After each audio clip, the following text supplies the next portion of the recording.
पहिला प्रश्न पहा, काळी क्रांती कोणत्या क्षेत्राशी संबंधित आहे? तर पहा खालील का ऑप्शन दिले आहे, तुम्ही सोडून पहा. तो खूप सोपा प्रश्न आहे. पहा, काळी क्रांती कशाशी संबंधित आहे? तर काळी क्रांती हे पेट्रोलियमशी संबंधित आहे. कशाशी? पेट्रोलियम उत्पादनाशी संबंधित आहे काळी क्रांती. पुढचा प्रश्न पहा. पुढचा प्रश्न आहे PPPचे अर्थशास्त्रीय भाषेमध्ये पूर्ण रूप काय आहे? तर पहा PPचे पूर्ण रूप काय आहे? तर पहा अर्थशास्त्रीय भाषेमध्ये PPAचे पूर्ण रूप काय आहे? तर पब्लिक प्रायव्हेट पार्टनरशिप. काय आहे?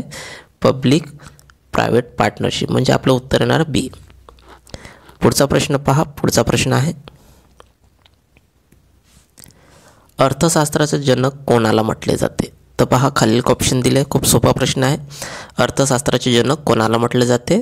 तर अर्थशास्त्राचे जनक ॲडम स्मिथ. कोणाला? ॲडम स्मिथ यांना म्हटले जाते. पुढचा प्रश्न पहा. पुढचा प्रश्न आहे,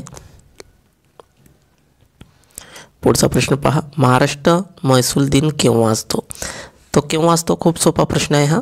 महाराष्ट्र महसूल दिन केव्हा असतो? तर महाराष्ट्र महसूल दिन हे 1 ऑगस्ट. कधी? 1 ऑगस्टला असतो. कधी? 1 ऑगस्टला. पुढचा प्रश्न पहा. पुढचा प्रश्न आहे, कोतवालावर नजीकचे नियंत्रण कोणाचे असते? तर कोणाचे असते कोतवालावर नजीकचे नियंत्रण? तर पहा खालील ऑप्शन दिले, तुम्ही सोडून पहा. तो कोतवालावर नजीकचे नियंत्रण हे तलाठीचे असते. कोणाचे? तलाठीचे असते. पुढचा प्रश्न पहा. पुढचा प्रश्न आहे, सरपंच समितीचे पदसिद्ध अध्यक्ष. तर पहा सरपंच समितीचे पदसिद्ध अध्यक्ष कोण असते? तर पहा खालील ऑप्शन दिले आहे. तर कोण असते सरपंच समितीचे पदसिद्ध अध्यक्ष? तर उपसभापती. कोण असते? पंचायत समितीचे उपसभापती असते. पुढचा प्रश्न पहा. पुढचा प्रश्न आहे, गुजरात व अरुणाचल प्रदेश यातील स्थानिक वेळ किती तासाचा फरक असतो? तर पहा गुजरात आणि अरुणाचल प्रदेश यातील स्थानिक वेळ विचारल्या. स्थानिक वेळेतील किती तासाचा फरक असतो? तर किती तासाचा फरक असतो? खूप सोपा प्रश्न आहे हा. तो 2 तासाचा. किती? 2 तासाचा फरक असतो. पुढचा प्रश्न पहा. पुढचा प्रश्न आहे, वर्षातील सर्वात मोठा दिवसाचा कालावधी किती असतो? तर किती असतो वर्षातील सर्वात मोठा दिवसाचा? तर 13 तास 13 मिनटे. किती? 13 तास 13 मिनटे एवढे कालावधी असते सर्वात मोठ्या दिवसाचा. 13 तास 13 मिनटे. पुढचा प्रश्न पहा. पुढचा प्रश्न आहे, अभिनव भारत या गुप्त क्रांतिकारी संघटनेची स्थापना कोणी केली? तर पहा खूप सोपा प्रश्न आहे हा. अभिनव भारत या गुप्त क्रांतिकारी संघटनेची स्थापना कोणी केली?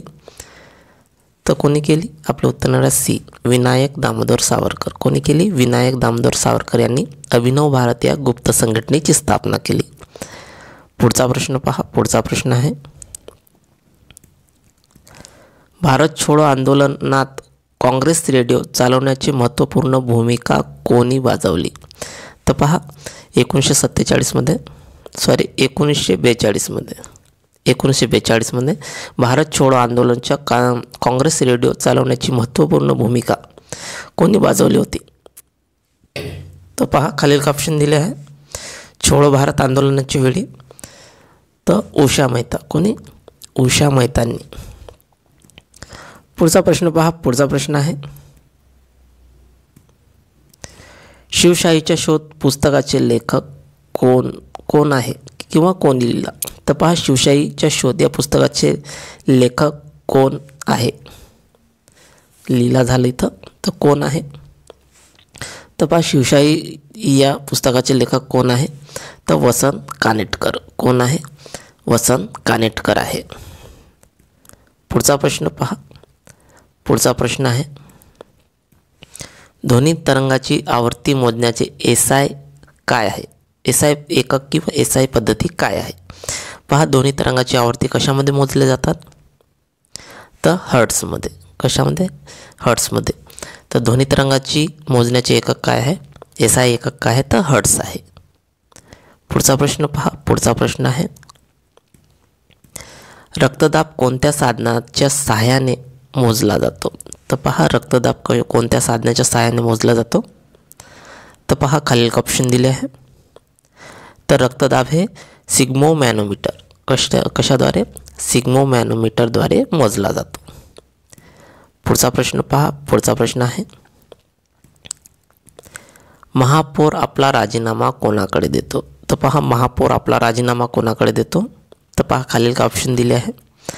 तर महापौर आपला राजीनामा महानगरपालिका आयुक्त कोणाकडे? महानगरपालिका आयुक्तकडे देतो. काही काही पुस्तकामध्ये विभागीय आयुक्त दिले आहे, पण विभागीय आयुक्त नाही आहे, तर महानगरपालिका आयुक्त आहे. तर महापौर आपला राजीनामा महापालिका आयुक्ताकडे देतो. कोणाकडे? महानगरपालिका आयुक्ताकडे. पुढचा प्रश्न पहा. पुढचा प्रश्न आहे, जिल्हा परिषद अध्यक्ष आपला अधिकाराचा पदाचा राजीनामा कोणाकडे देतो? तर पहा जिल्हा परिषद अध्यक्ष आपला राजीनामा कोणाकडे देतो? तर कोणाकडे देतो? तर विभागीय आयुक्त. आपले उत्तर आहे डी, विभागीय आयुक्त. जिल्हा परिषद अध्यक्ष आपला पदाचा राजीनामा विभागीय आयुक्ताकडे देतो. पुढचा प्रश्न पहा. पुढचा प्रश्न आहे, फेडरल कोर्ट ऑफ इंडियाचे सर्वोच्च न्यायालयामध्ये रूपांतर कधी झाले? तर कधी झाले? तर पहा फेडरल कोर्ट ऑफ इंडियाचे सर्वोच्च न्यायालयामध्ये रूपांतर कधी झाले? तर कधी झाले रूपांतर? तर 26 जानेवारी 1950. कधी? 26 जानेवारी 1950 मध्ये झाले. पुढचा प्रश्न पहा. पुढचा प्रश्न आहे, भारताचे नियंत्रण आणि महालेखा परीक्षाची नियुक्ती कोणाकडून होते? तर पहा भारताचे नियंत्रण आणि महालेखा परीक्षाची नियुक्ती कोणाकडून होते? खूप सोपा प्रश्न आहे. तर कोणाकडून होते? तर राष्ट्रपतीकडून. कोणाकडून? राष्ट्रपतीकडून होते. भारताचे नियंत्रण आणि महालेखा परीक्षाची नियुक्ती राष्ट्रपतीकडून होते. पुढचा प्रश्न पहा. पुढचा प्रश्न आहे, कोणत्या घटनादुरुस्तीनुसार 11वे मूलभूत कर्तव्य समाविष्ट केले?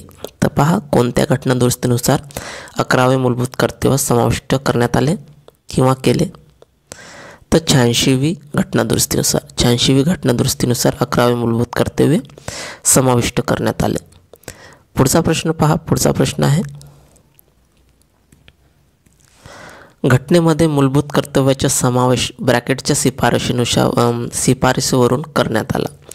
तर पहा घटनेमध्ये मूलभूत कर्तव्याचा समावेश कोणत्या समितीच्या शिफारशीनुसार करण्यात आला? तर पहा आपले उत्तर येणार सुवर्णसिंग समिती. कोणत्या समितीनुसार? घटनेमध्ये मूलभूत कर्तव्याचा समावेश सुवर्णसिंग समितीच्या शिफारशीनुसार करण्यात आला. पुढचा प्रश्न पहा. पुढचा प्रश्न आहे, सरस्वतीबाई जोशी यांना पुणे या ठिकाणी कोणत्या नावाची सामाजिक संस्था स्थापन केली? तर पहा सरस्वतीबाई जोशी यांनी पुणे या ठिकाणी कोणत्या नावाची सामाजिक संस्था स्थापन केली? तर पहा खालील ऑप्शन दिले आहे. तर कोणत्या नावाची? तर आपलं उत्तर आहे बी, स्त्री विचारवंती. कोणत्या नावाची? स्त्री विचारवंती या नावाची संस्था पुणे या ठिकाणी त्यांनी सुरुवात केली. पुढचा प्रश्न पहा. पुढचा प्रश्न आहे, डेक्कन रयत समाज ही संस्था कोणाच्या पुढाकाराने स्थापन झाली? तर पहा डेक्कन रयत समाज ही संस्था कोणाच्या पुढाकाराने स्थापन झाली? तर पहा खालील ऑप्शन दिले आहे. तर डेक्कन रयत समाज ही संस्था कोणाच्या पुढाकाराने अस्तित्वात आली किंवा स्थापन झाली? तर पहा याचं उत्तर येणार आहे आपल्यावरील सर्व, म्हणजे वालचंद कोठारी, मुकुंदराज पाटील आणि अण्णासाहेब लठ्ठे यांच्या एकत्रितपणे यांनी हे समाज स्थापन केले. कोणत्या? डेक्कन रयत समाज ही संस्था स्थापना केली. पुढचा प्रश्न पहा. पुढचा प्रश्न आहे, आर्य महिला समाज आणि स्त्री सुधारणाकरिता ब्रॅकेट यांनी संस्था स्थापन केली. तर पहा आर्य महिला समाज ही स्त्री सुधारणासाठी ही संस्था कोणी स्थापन केली? तर पहा आर्य महिला समाज ही संस्था कोणी स्थापन केली? तर पंडिता रमाबाई. कोणी? पंडिता रमाबाई यांनी केली. पुढचा प्रश्न पहा. पुढचा प्रश्न आहे, पृथ्वीच्या सूर्याभोवती फिरणाऱ्या परिभ्रमणाचा वेग किती असतो? तर खूप सोपा प्रश्न आहे. पृथ्वीच्या सूर्याभोवती फिरणाऱ्या परिभ्रमणाचा वेग किती असतो? तर 30 किलोमीटर प्रति सेकंद. पृथ्वीच्या सूर्याभोवती फिरणाऱ्या परिभ्रमणाचा वेग 30 किलोमीटर प्रति सेकंद असतो. म्हणजे आपलं उत्तर येणार बी. पुढचा प्रश्न पहा. पुढचा प्रश्न आहे, पृथ्वीवर असणारा सर्वात मोठा महासागर कोणता आहे? तो खूप सोपा प्रश्न आहे हा. तर पृथ्वीवर असणारा सर्वात मोठा महासागर कोणता आहे? तर प्रशांत महासागर आहे. कोणता आहे? प्रशांत महासागर आहे. पुढचा प्रश्न पहा. पुढचा प्रश्न आणि शेवटचा प्रश्न आहे हा. 21 जून व 22 डिसेंबर या दिवसांना काय म्हणतात? तर पहा, 21 जून व 22 डिसेंबर या दिवसाला काय म्हणतात? तर आयन दिन म्हणतात. काय म्हणतात? आयन दिन असे म्हणतात. तर विद्यार्थी मित्रांनो, हे आपले 25 प्रश्न होते. जर तुम्हाला व्हिडिओ युजफुल वाटले असेल तर आपल्या चॅनलला नक्की सबस्क्राईब करा, लाईक करा, शेअर करा आणि कमेंट्स करा. धन्यवाद. जय हिंद, जय महाराष्ट्र.